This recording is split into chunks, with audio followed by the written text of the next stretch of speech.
Salut, bienvenue pour l'épisode numéro 2 de cette série consacrée à la survie urbaine. Aujourd'hui je vais te parler de comment aménager ton habitat pour résister au chaos urbain environnant ou comment trouver un abri si tu dois quitter le tien. Allez, c'est parti.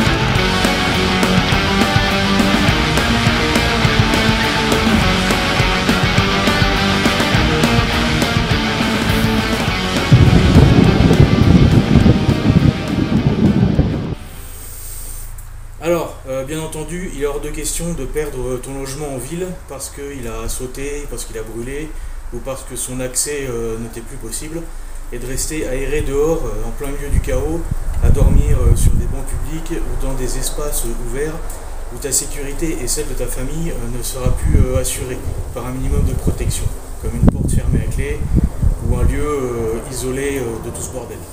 Lors d'un chaos urbain, comme décrit dans l'épisode 0, que je te remettrai après, la meilleure solution consistera bien sûr à rester dans ton habitation que tu auras pris soin d'optimiser au maximum en prévision du chaos que tu as senti arriver, alors que tu faisais doucement rire les voisins qui se foutaient de ta gueule en te regardant installer tes caméras de vidéosurveillance ou mettre du barbelé par-dessus ton grillage. Le but de cette vidéo, c'est de te faire comprendre que toute situation qui pourrait renverser ton confort ou ta sécurité peut et doit se préparer à l'avance. La constitution et la gestion de tes stocks par exemple, c'est quelque chose de vraiment important que tu dois commencer au plus vite. Je prévois une vidéo ou juste une liste peut-être réservée aux abonnés, exclusivement dédiée au stock, que ce soit pour la nourriture, les premiers soins, la communication et tout le reste. Ok, je disais quoi du coup? Que tout se prépare à l'avance, les stocks, mais aussi les connaissances qui pourraient te sortir d'un mauvais pas si tu peux pas compter sur les services de police ou de pompiers. Va passer ton PSC1, fais des stages de survie axés sur les premiers secours ou sur le combat. Apprends à changer ta batterie et à réparer ta voiture pour te casser dès que tu en as besoin. Achète des moyens de communication comme des Baofeng, là je te le montrerai, et apprends à t'en servir pour le jour où les communications seront coupées et que les portables seront en service. Achète aussi un ou plusieurs extincteurs et apprends à t'en servir.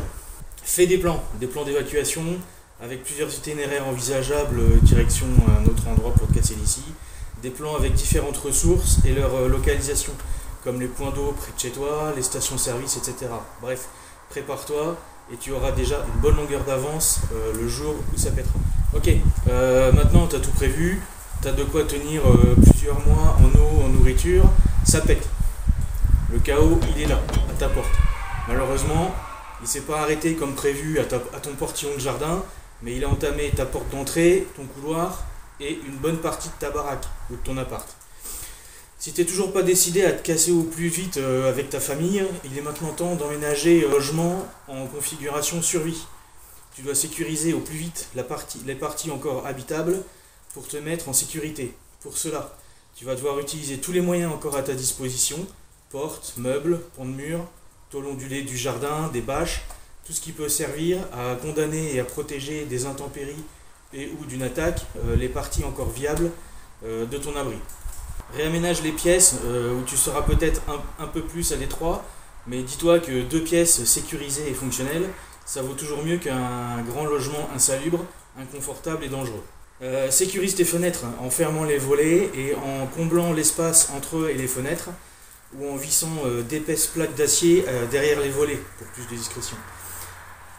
Évite les barreaux aux fenêtres, parce que même s'ils sont efficaces pour prévenir une intrusion, je te vois mal sortir ta disqueuse en cas d'urgence pour ouvrir une issue de secours que tu as toi-même condamné.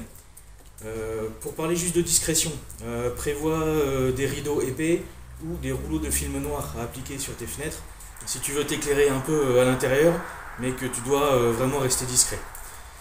Que ce soit dans ton jardin ou en immeuble, dans le couloir devant ta porte d'entrée, installe des systèmes de lumière avec des détections de mouvement. Il en existe en solaire ou à pile, qui seront encore efficaces lorsque ton alimentation EDF sera coupée. Si tu es en appart et dans les étages, prévois peut-être aussi une échelle d'évacuation. Ça prend pas de place et ça peut te permettre d'évacuer ton logement qui n'a qu'un accès principal. Bon, évidemment, si tu habites le 38e étage de la tour Prélude à Paris, bah t'es dans la merde. Du coup, ton appart ou ta maison est sécurisée et son accès est plus compliqué. Et bien maintenant, il va falloir rester discret. Évite les lumières visibles de l'extérieur en pleine nuit, les odeurs de cassoulet qui virevoltent dans toute la résidence qui est en train de crier famine, les fumées ou tous les bruits qui pourraient trahir une présence résiduelle.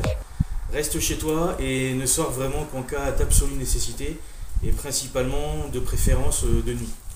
Alors bien sûr, prévoyant comme t'es, t'as également prévu un plan d'évacuation de la ville pour rejoindre de la famille ou un endroit sécurisé que tu auras préalablement optimisé et sécurisé un peu plus. Malheureusement, on ne peut pas toujours tout prévoir et ton évacuation peut se retrouver impossible pour diverses raisons qui t'empêcheraient de quitter la ville alors que ton habitation est en train de brûler et que tu ne peux pas y retourner. Dans ce cas-là, le mieux est de faire au plus simple. Cherche un logement vide, déserté par ses occupants, dans ton quartier proche. Là encore, la discrétion est de mise. Dis-toi que tu ne seras probablement pas le seul à chercher un abri. D'autres personnes seront aussi probablement dans ton cas et chercheront aussi un abri en remplacement du leur. Et tu peux aussi tomber n'importe quand sur des bandes de pillards qui visitent tous les lieux habités ou non, en semant le désordre, la violence et la mort. Si tu ne trouves pas de logement vide dans les alentours, cherche tous les lieux susceptibles de t'apporter un minimum de sécurité, mais aussi d'isolement par rapport aux intempéries, et dont l'accès serait susceptible d'être condamné facilement. Une usine désaffectée, un centre commercial déjà dévalisé, un réseau de tunnels souterrains comme une cave, des catacombes, ou une station de métro par exemple. Une église aussi. Si ta ville est située le long d'un fleuve, chope une péniche, descends le fleuve jusqu'à la sortie de la ville et jette l'ancre sous les frondaisons des arbres ou en plein milieu du fleuve, là où personne ne pourra venir t'emmerder. Que ce soit chez toi ou dans cet abri que tu as trouvé, et si tu ne peux pas condamner efficacement un accès, un bon moyen d'être averti d'une intrusion, alors une intrusion qui serait discrète bien sûr, parce que si c'est un groupe armé qui arrive en gueulant Allahu Akbar et en courant, ça sert à que dalle. Ce serait d'éclater des bouteilles en verre devant les portes et de dormir comme ça du coup d'une oreille et le fusil à la main. Dans tous les cas, comme pour chez toi, condamne les ouvertures et renforce sa sécurité. Alors, en temps normal, bien sûr, il est strictement interdit de piéger ton terrain ou ta maison dans le but de blesser ou de tuer un éventuel intrus. Il arrive souvent que des cambrioleurs qui se sont blessés ainsi poursuivent en justice les personnes qui ont posé ces pièges-là.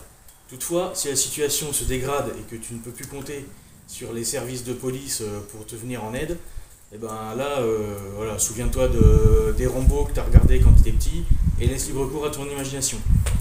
Je t'expliquerai dans une prochaine vidéo comment réagir à une attaque en survie urbaine lors d'un chaos. En attendant, comme d'habitude, like, commente, partage et abonne-toi si ce n'est pas encore fait pour louper aucune vidéo.